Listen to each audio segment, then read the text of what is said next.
Junko Furuta, often mistakenly referred to as Junko, was a young Japanese girl who tragically became the victim of a horrific and prolonged torture and murder case, known as the concrete-encased high school girl murder case.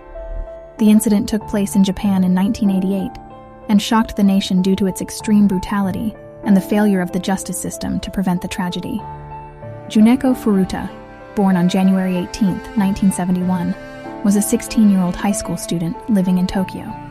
On November 25, 1988, she was walking home when she was abducted by 4 teenage boys: Hiroshi Miyano, Joe Ogura, Shinji Minato, and Yasushi Watanabe, all of whom were known to be involved in criminal activities and had affiliations with the Yakuza. The perpetrators took Junko to a house in Adachi, Tokyo, where they imprisoned her in the home of one of the boys' parents. Over the course of the following 44 days, Junko endured unimaginable suffering. She was subjected to extreme physical and sexual abuse, including repeated gang rapes by the 4 assailants. The boys also burned her with cigarettes, beat her with metal objects, and used various weapons to inflict pain on her. Despite the unspeakable cruelty she faced, Junko displayed immense resilience, and it is said that she attempted to cooperate with her captors to survive. She reportedly tried to make conversation and even apologized to them for being an inconvenience. The case became known to the public after an anonymous caller tipped off the police about the incident on January 4, 1989, more than a month after Junko's abduction.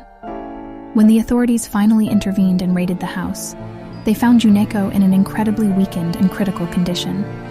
Tragically, she succumbed to her injuries and died on January 4, 1989, shortly after being discovered. An autopsy revealed that she had been severely malnourished, and the cause of death was attributed to internal injuries and brain damage due to the prolonged abuse. In the aftermath of Junko Furuta's death, the 4 perpetrators were arrested and charged with various crimes, including rape, assault, and murder. However, due to legal loopholes, the juvenile justice system at that time, and the fear of retaliation from the Yakuza, the sentences handed down to the perpetrators were shockingly lenient. Despite the public outcry, the perpetrators served relatively short sentences, and their identities were protected until they turned 20, as they were considered minors at the time of the crime. As a result, their names were not widely known in the media until they reached adulthood. Junko's case remains one of the most haunting and disturbing crimes in Japan's history, sparking debates about juvenile justice and victim protection. Her memory continues to be honored by those who seek justice for her and advocate for reforms to prevent such atrocities from happening in the future.